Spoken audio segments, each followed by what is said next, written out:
Yesterday, there was a memorial service for Jimmy Carter in the National Cathedral in Washington, D.C. There were some great ironies to this. One of them is that the Pete Hegseth tattoo, the one that has been so terribly, obviously brutal and terrible, the cross tattoo that is supposedly a Christian nationalist tattoo, it turns out that that's actually not that. That's actually just called the Jerusalem Cross, and it's a symbol that was literally used on the invitation for the Jimmy Carter Memorial and was also, etched into the floor of the Washington Cathedral. So there's that. Anyway, this event happens yesterday, and this is all part of the great rewriting of Jimmy Carter's legacy. Jimmy Carter was an awful president and even worse ex-president. Truly a terrible, horrifyingly bad president. A historically bad president. From allowing Iran to fall to the Ayatollahs, to the taking of the hostages, the Iranian embassy, to the collapse of Afghanistan and allowing the Soviet invasion of Afghanistan, to record levels of inflation combined with unemployment. Jimmy Carter was bad about pretty much everything. I mean, truly an awful, awful president. And then as an ex-president, actively lobbying against Ronald Reagan, actively lobbying countries to oppose George H.W. Bush in defense of Kuwait, actively standing for Hamas, for the North Korean regime. Wasn't a dictator on planet Earth Jimmy Carter didn't love. Jimmy Carter was not just a bad president. He was a bad a terrible expert. But, he was a president, and that means that we now have to rewrite the history. So the Wall Street Journal has a piece titled, "Washington Remembers Jimmy Carter, Symbol of a Gentler Era as Trump's Presidency Looms." Symbol of a gentler era? What era are you talking about? 1976 to 19... That was not a gentler era. That was a horrible era in American history. The 1970s were filled with crime, they were filled with poverty, they were filled with inflation, they were filled with war. It was really, really, really bad, actually. Quite terrible. Nonetheless, the rewriting continued apace. According to the Wall Street Journal, the nation's 5 living presidents gathered to honor former President Jimmy Carter in a pomp-filled funeral service at the Washington National Cathedral, a moment of solemn respite from the Capitol's political tensions and preparations for a new administration.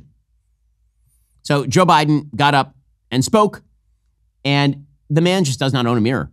He does not own a mirror. Here he was explaining that Jimmy Carter reminds us that we have an obligation to stand up against abuse of power, says the president who pardoned his own son. Pardoned his own son, not just for the crimes of which he had already been accused, but of all crimes. Here is Joe Biden, endlessly corrupt president of the United States, talking about abuse of power.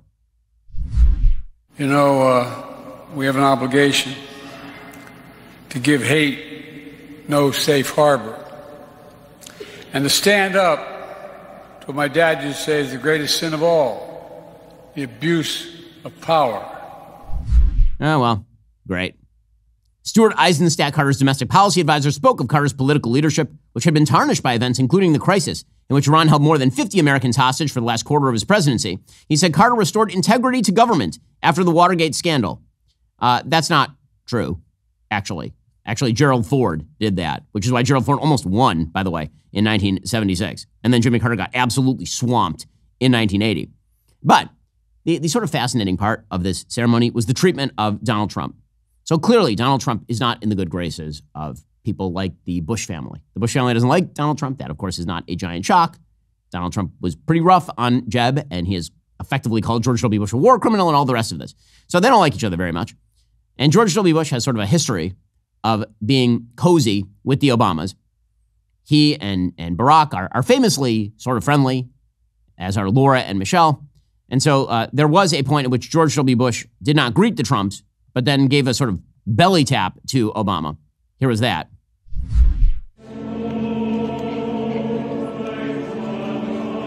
It was W and Laura. And they kind of walk right by the Trumps. Obviously, there's some bad blood there. That's not the only bad blood in the room, by the way. Kamala Harris was there with Doug Emhoff, who, again, I just cannot stand. And she looked back and saw Donald Trump joking with Barack Obama, and the expression on her face, she looks like she wants to just commit an act of first-degree murder.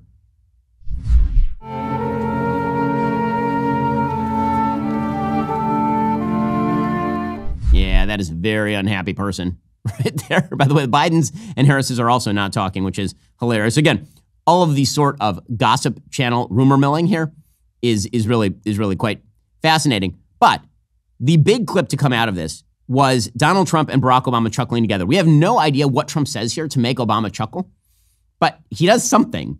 And let's be real. I mean, I know President Trump is a very funny human. Like, he's just a very funny person. And he's constantly joking. He's constantly riffing. And here he says something, and it cracks Obama up.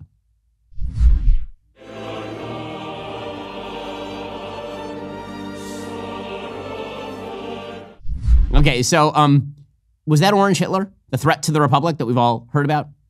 See, this is the thing. This is the thing when you look at this. When I say that Trump's victory tour is continuing, it is a victory over the idea that Trumpism or MAGA or Donald Trump himself is some sort of Hitlerian authoritarian movement set to dominate the country and destroy all mechanisms of democracy. Right? The thing that really was restored here was, in fact, a sense of normalcy in the last election cycle, because Democrats kept saying over and over and over, this isn't normal. You know what normalcy looks like? You know what normalcy looks like? It looks kind of like Donald Trump and Barack Obama joking around. And it kind of looks like not LA on fire. Like, if you have to choose between Donald Trump making wild statements and things kind of going on as normal and you living your life and things getting handled, and also everybody saying very kind, progressive, and empathetic things, except if your house is on fire, in which case it's your fault, you're stuck there. Well, I think that I'll choose the first. The first seems more normal to me. Donald Trump saying mean things to Gavin Newsom and then the country running seems a lot more normal to me than, entire cities on fire while the LA mayor says DEI things. The left's definition of normalcy is not, in fact, normal. And this is the thing. The left has kept saying over and over, Donald Trump is not normal. He's not normal. It's so not normal. Oh, my God. It's dictatorial. Hitler. Obama is sitting there. Is he laughing at Hitler's jokes? What's happening right there? How could he laugh at Hitler's jokes? That, I think, should be the big takeaway there. Aside from the fact that no one should ever again perform the song Imagine, the worst song in the history of the world. Truly an awful, egregious, immoral piece of trash. And honestly, as one ex-poster suggested, when Garth Brooks and Trisha Yearwood performed Imagine at this memorial service for Jimmy Carter, the luckiest person in the room was Jimmy Carter because he wasn't alive to see it.